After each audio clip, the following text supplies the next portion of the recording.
People in Melbourne, I know, are mad keen to get out and socialise and be outdoors and be in the city and to have great experiences. So there's a lot of money to be made. People just have to stick their neck out for a short period of time and make it happen. Today on Dirty Linen, we are taking a slight detour away from people who work in hospitality to speak to Associate Professor Quentin Stevens. Quentin Stevens is an Associate Professor in Urban Design at RMIT, and he is very interested in something that, when I heard these words, I had to find out more: temporary and tactical urbanism. As people in Victoria speak about outdoor dining and how that's going to become a bigger part of our hospitality experience, I thought Quentin was the perfect person to speak to. Welcome to the podcast, Quentin. Thank you. Thanks, Dani. So tell us, what is temporary and tactical urbanism? Well, temporary urbanism is a phenomenon that's always been there. We've always had temporary market stalls, temporary play areas set up, temporary events that come to town like the circus. But what happened in recent decades is governments and various other actors have become more aware of the need and the potentials of transforming parts of the public realm in a short time frame, setting them up maybe in just a day, operating them for just a month or over the summer, and then shutting them down.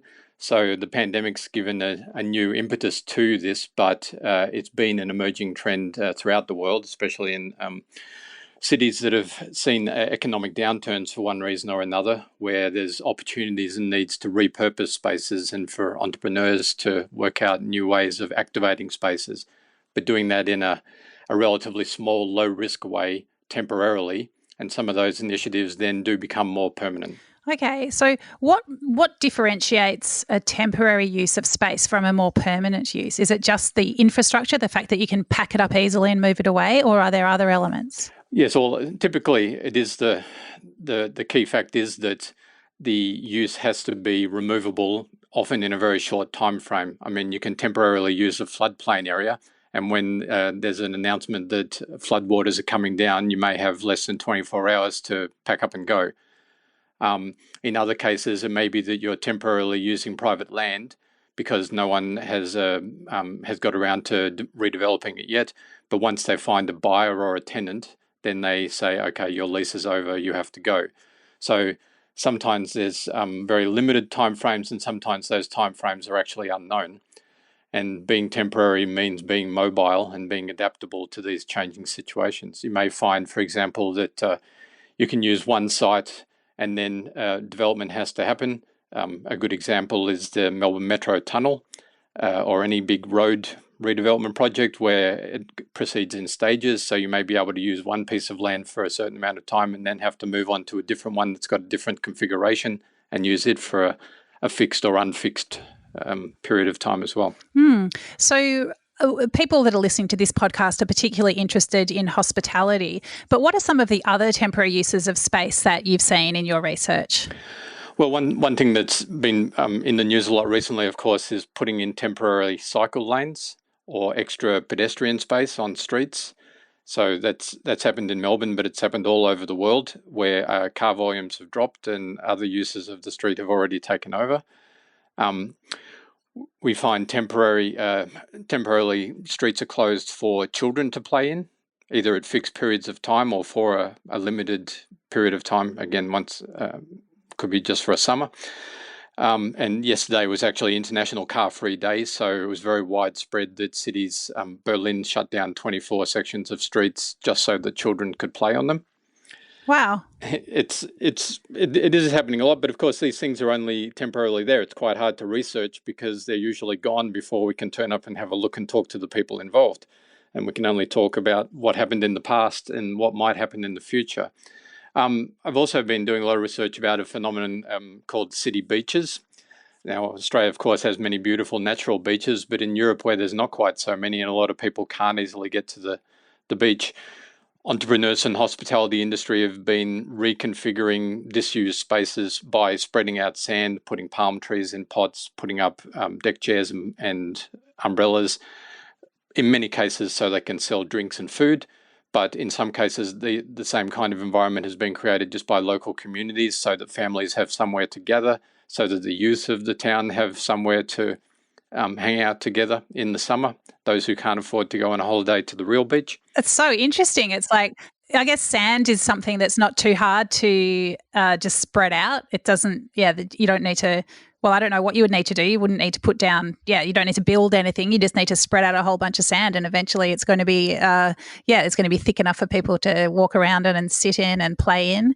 It's really quite extraordinary to think about a city beach like that. Well, and there are hundreds of them, literally. And so the expertise has sort of developed. What fascinated me, in my research, I interviewed a lot of hospitality entrepreneurs who had undertaken this, usually by going and looking how other people had done it and learning the lessons. But these people had never been involved in physically developing spaces before, which is, of course, my area of expertise. So I was talking to people who knew very well how many patrons you need, how many staff you need, what all the food vending requirements are, etc. But these people were having to learn how to negotiate new permit regimes, how to get hold of these materials and equipment, how to deliver them and spread them out on the site, how much time and money it would cost to do that, how they would lock away everything so that it would be secure when it was closed.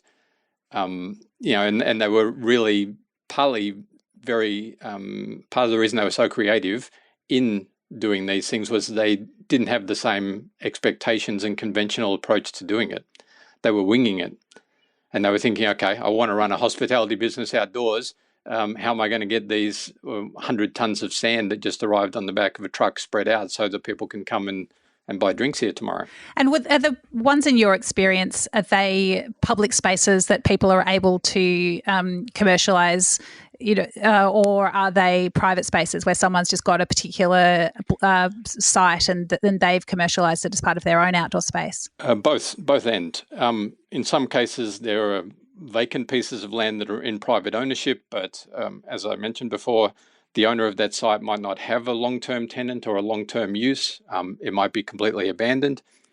In some cases, we're talking about completely marginal spaces underneath roads or rail lines, for example, back alleys, places that you wouldn't imagine as being public or being places that people would want to go, but that's part of their unique charm. And so people would have to find out first who they even would approach. So one example of that in Victoria, there's VicTrack. They manage all the rail corridors and they own a lot of land alongside the rail corridors. Now, they have a special unit of VicTrack who negotiates with local community groups and local entrepreneurs who want to temporarily occupy some of the space that they own. And as long as you meet their requirements, they will lease it to you at a nominal rate. So we find people, for example, doing pop-up community gardens alongside these rail corridors.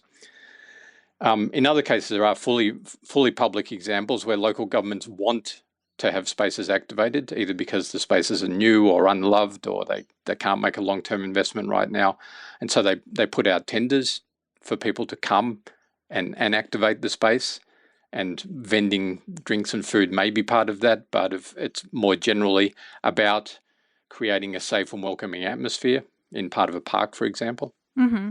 I mean, there are two spaces that in Australia that I know of that that this pop into my mind when we talk about this, and one of them's the beach in Brisbane, and I think it's South Bank, and that's a public space where it does gently slope down to water, and people go there with the kids, and the kids have a paddle, and you can have a picnic. And the other one, so that's obviously public space, and the other one is Arbory Afloat, which is on the Yarra River, just below Flinders Street Station, which is a private enterprise attached to the Arbory Bar, which runs alongside, I think it's platform 8 or 12 along there on Flinders Street. So, I mean, what are the kinds of considerations when you're thinking about creating outdoor spaces for the public? Well, I think, again, this is an area of innovation and experimentation. So there's a lot of negotiations to go on about the assignment of rights and responsibilities for things like public safety, accessibility, who carries all those risks, and how and there I'm talking both on paper and in practical terms. So what happens if someone falls into the river? How much effort and who signs off on an arrangement of a space such that no one accidentally falls into the water.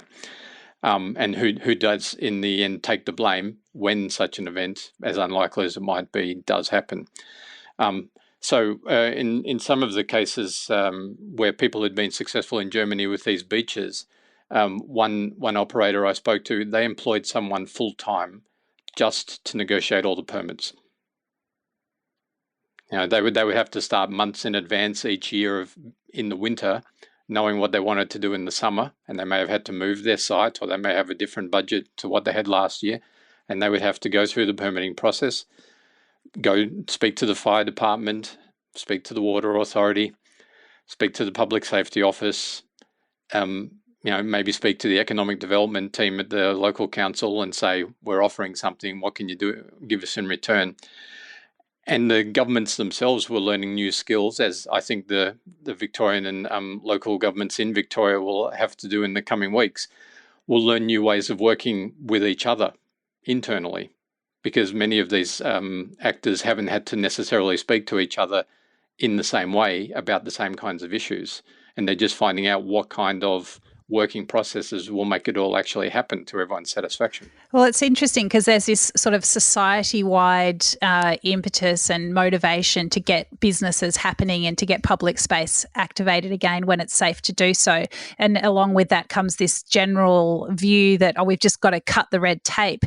But in many cases, the red tape is there to keep us safe. And as you say, it's there, those rules and regulations are there to work out a chain of command and to work out, who we need to hold responsible for certain things. And as we see in Victoria very well, it is quite interesting to look at chains of responsibility and to just find out exactly where the buck does stop. And I think as a society, we do want the buck to stop somewhere. We want to know that somebody's looking out for our safety and our other interests at the same time as wanting things to not be too complicated for business in such a way as to stymie any activity at all. Yes. Well, I think communication is key. And one of the advantages that a lot of people in the hospitality industry have is that they're people. And many of the entrepreneurs that I'd spoken with had actually come from various branches of the entertainment industry and media. They were concert promoters, had worked at radio stations or with local newspapers. And so they had a good feel for who to talk to, how to talk to people, what messages to get across, how to present the options, how to ask the right questions. And I think that's key to being innovative. That's something that Melbourne and Victoria pride themselves on, is being creative. And so the creativity is partly about the physical product that you produce or the service that you provide, but it's also creativity in working with others to make sure that things do go smoothly and to sort out all the issues as you go along, because everything is unknown to everybody. And as you say, everyone wants to make it happen, and it's not just red tape. We can't just wipe away health and safety requirements because they're inconvenient. A good illustration of a lot of these issues having been worked through is food trucks, which is a temporary pop-up kind of dining experience that people are pretty familiar with. And I would imagine that food trucks may well be part of the solution and part of the competition that emerges in the context of this opening up of public spaces for dining. Well, food trucks have had to deal with a whole lot of the issues about food safety, as well as issues about parking, about public safety of where people can sit, about where the rubbish ends up. So those things can be sorted out. And entrepreneurs are task-oriented. They know what the sort of key outcomes that they have are, and they just have to navigate their way against a lot of these requirements that are, for good reasons, relatively fixed, and to see how the solution can happen. So, an example I know of that from these city beaches was they always wanted to put in pools. It's something nice to sit with your feet in the water and drink a cocktail. Some way to entertain the children so that the parents can stay a little longer. But you can't just set up a public swimming pool without having someone supervising it, without ensuring that it's safe, the water is clean, that it's tested regularly, etc. But there are ways of going around that in terms of how you classify everything. Is it a swimming pool or is it a decorative feature? Is it public or is it private? Are you charging people to use it? Do you have to be a member? Sorting out all those issues around the vision that you have of what you want to do, again, is the creativity that comes with it. So there's a certain amount of toleration from the regulatory side of recognizing that we have to find a new way of getting to the goal. We can't stick with the regulatory frames exactly as they were, but we have to work out an agreement that meets the principles of all the needs and allows us to actually achieve the outcome. Because it sounds like, you know, the kinds of conversations that you're talking about, they involve a lot of goodwill. And when I think about urban design and urban planning, I suppose I hadn't really thought much about the emotion that might go with it or the motivation behind it, which is, you know, you sort of need people standing next to each other trying to solve a problem, not a more combative relationship where someone's trying to build something and someone else is trying to stop them. So do you think that I mean, is this the kinds of things that can happen in urban design and urban planning in your experience? And do you think something like a pandemic is a good opportunity for people to reframe some of these conversations?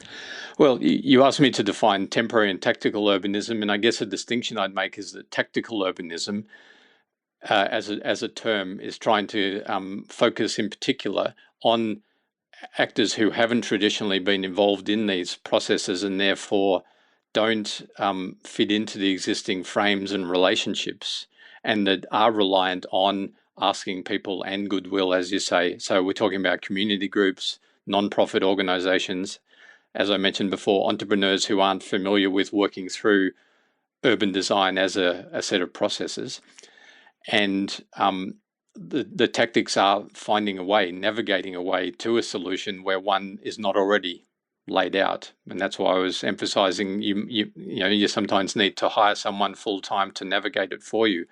There's increasingly middle agents who come in between the entrepreneur or the business operator and the faceless government entity in order to help those two groups to work together in ways that they're all unfamiliar with. That is, people who are experts in what we often refer to in our industry as placemaking. Because placemaking is not just about the physical making, it's also about getting all of the goodwill, all of the social arrangements, all of the economic dimensions in order, finding out what kind of, for example, what kind of funding support there might be for certain kinds of initiatives, and using that to align your goals to those possibilities so that you can track your way forward. Because there are a lot of unknowns. I mean, urban design has increasingly tried to, as part of urban planning, tried to be more consultative and more open and more flexible. And again, that's part of the whole communicative dimension. And I think that the pandemic presents an opportunity where there is a lot of goodwill, a lot of different actors see a common need and see that they will all have to be a bit flexible to do that. And temporary activations are the perfect opportunity to test out and develop some of those possibilities, because you're not asking everyone to sell the farm, to give up their interest. You're asking them to allow it to happen for a while, see how it works, and that all parties remain open to making adjustments as you go along. So if the sound's a bit loud, are you going to be able to put some kind of sound dampening equipment? Are you going to compensate the people affected? What kinds of adjustments might be made? No one necessarily knows the answer up front, but doing it temporarily allows you to feel your way towards an optimal solution. Yeah, interesting. So if I think about outdoor dining, I can imagine everything from picnics on the grass. Now I can imagine a city beach. I can think about a milk crate on the footpath, and I can think about serious marquee-like structures. What if I'm standing out the front of my restaurant looking at the outdoor space? I'm thinking, no, the beach isn't really going to be the thing, and I don't have a food truck, and there's no grass. What kinds of solutions might I not be thinking of? Well, I think in general terms, we can think about the fact that outdoor dining, I mean, we all have access to food. You can get ready-made food delivered to your home. When we're dining, we're also talking about an experience. Yeah, if we think about the broader context of an experience-based economy where people are spending money in order to have a service which includes an overall experience, we're talking about creating an atmosphere, both in terms of the actions of the people who serve us, who host us, and a physical atmosphere. So a beach is really just one image or one packaging of a set of elements. But in more general terms, I think we can think about the comfort, the physical comfort that a setting might offer, so that people stay as long as possible, spend as much as possible, are as keen to tell others and to come back. Again, because city beaches are what I know, I can talk about the wide variety of comfortable furnishings that they provide, cushions, shade so that you're not too much exposed to the sun, air misters for when it gets too hot, the chairs, the umbrellas, every physical element that's deployed is adjustable so that people can maximize the comfort for themselves and for the social kind of environment that they're trying to create. So, of course, tables and chairs, it's pretty clear that movable tables and chairs will be the backbone of, or the key element of what a lot of outdoor dining is going to be. But making it comfortable and making it flexible and giving it an, where possible, atmosphere so that it's differentiated from all the many other hundreds of thousands of providers who every vendor is going to be competing with. I think that's really key. And also in terms of atmosphere, it's amazing how small an investment financially one might have to make in order to really create a very strong atmosphere. You mentioned that sand is very cheap, but there's all kinds of ways of changing the surfacing on which the food vending happens. Roll-out grass is very cheap. Decking is another possibility. And I think one thing that's good to keep in mind in the context of equipment and elements that the people might bring is they don't necessarily even have to be purchased. In my experience, a lot of these temporary equipment is rented and or donated by sponsors if people are willing to have sponsors' logos on everything.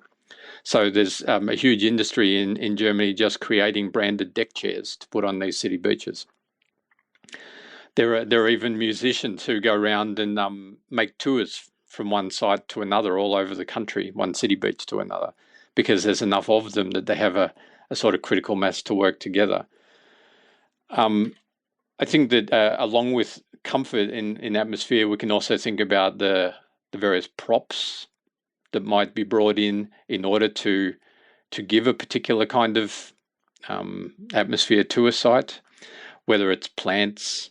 In the context of city beaches, people would display surfboards or boats, ships, helms, anything that helped to fix into the customer's mind, the visitor's mind, that they were in an escapist kind of environment where they could really relax, have fun, and would want to come back and do it again and post pictures of the visit that they made to this site. I think that's where a lot of the competition lies, not just in the quality of the food, but in the presentation that comes with it. Yeah, well, it's a relief to hear you say that you think a lot of this infrastructure can be rented or supplied by sponsors, because I think one thing that a lot of restaurants don't have is a lot of space to store things, not to mention the money to purchase extra infrastructure. I mean, I also imagine, outdoor storage, perhaps local councils can put, shipping containers in certain areas where people can store their stuff overnight, or if the weather's not right. I mean, is that the kinds of things that people could be thinking of as well? No doubt. I mean, shipping containers are ubiquitous in the context of these temporary uses because they are cheap. You can buy or rent them for, I think you can buy one for a couple of $1,000s if you find a way of getting it delivered and have somewhere that you can park it. And it's secure. It's completely waterproof. It's easily lockable, and it's pretty hard to pick it up and take it away. they're not just useful as storage areas, they're often used as additional service areas, because when you're talking about physically distancing, spreading out a dining area or a hospitality area, you're also often talking about having to have various service points spread around it. And that's also an opportunity to differentiate and create different atmospheres in different parts by having a sort of outer bar as well as the indoor site where most of the cooking, etc., gets done. Again, food trucks or prefabricated units, toilet blocks are often rented for these kinds of temporary outdoor entrepreneurial ventures. And it is hard to suddenly create all the sort of whole ecology for this thing on the spot. But as I was suggesting, it's amazing when there is scale and when there is an entrepreneurial possibility, how middlemen or middle agents suddenly emerge who are able to say, you need 500 tables set up every morning at 10 a.m. Yes, we can do that. You need us to be able to rent you a stage so you can have a performance one night a week and then disassemble it again before midnight. Yes, we can do that. Because if there's money in it, and if there's scale, which I think there will be, people work out how to gain efficiencies and how to make the most of these opportunities. Well, as you say, yeah, opportunity is the word. Is this an exciting time to be an urban planner? I think so. Again, because of the sheer scale and the openness that so many parties involved have, because so many of these things have been happening. It's been decades of food trucks, temporary beaches, and people do know about these landmark examples. I was thinking, for example, in Yarraville, there was a street closure on Ballarat Street near the railway station in Yarraville. The shopkeepers this was now already 8 years ago, in 2012, I think. The shopkeepers were initially against it because they said, well, traffic won't be able to get through, it'll drive away customers. And once it was there temporarily for a few months, they became some of the strongest advocates to the council, saying, yes, this absolutely has to repeat. And in the end, it became permanent. And when I say permanent, they could rip it up very quickly if they had to, but it's been permanently fixed onto the road for about 6 years now. Grass, climbing surfaces, extra seating, etc. But there's only these few landmark cases. Now we see an opportunity where we'll have hundreds of thousands of possible solutions and entrepreneurial innovations in this area, and we'll have councils all over the states and indeed all over the country, all over the world, who are working through the possibilities of how to do this. And I think best practice can spread very quickly. And I think people will, again, these experiments will provide opportunities to see what kinds of outcomes we can produce and what kinds of innovations we can produce. Oh, you do paint a very exciting picture of shared use of public space. And I know that hospitality operators are so creative and so nimble, and they've proven that certainly over the past 6 or 7 months. Have you got any final words of advice for hospitality people, Quentin, as perhaps they're a little bit dubious or sceptical or overwhelmed or undercashed and considering outdoors dining? Well, look, I think we can't negate the challenges. It may sound negative, but I would say, as a way of ending, it doesn't always work. But of course, entrepreneurs know that. It's all about risks and all about innovating within those risks and adapting to them to find the rewards. So as much as it takes people outside of their comfort zone, people in Melbourne, I know, are mad keen to get out and socialise and be outdoors and be in the city and to have great experiences. So there's a lot of money to be made. People just have to stick their neck out for a short period of time and make it happen. Love it. That's really, very inspiring. I feel like opening an outdoor dining area myself now, but I won't. I'm just going to go visit a lot of them. Quentin, thank you so much. Yeah. Well, almost everyone I interviewed said the same thing. They said, you should start one of these. You'll do well. That's great. So I leave it to others to actually go out and do that. We can just buy the drinks. Thank you so much for your time, Quentin. Really appreciate it. Oh, it was a pleasure. Thank you, Dani. This is Dirty Linen, and I'm Dani Valent. We air the issues that the hospitality industry finds hard to talk about. We spend a week thrashing around each issue, hearing from different people with unique perspectives. We want to hear from you as well. If you have something that needs to be said about a topic, get in touch so we can include your perspective. Contact us at dirtylinen@deepintheweeds.com.au or hit us up on Insta at Dirty Linen Podcast. We can't wait to hear from you. This is a Deep in the Weeds production.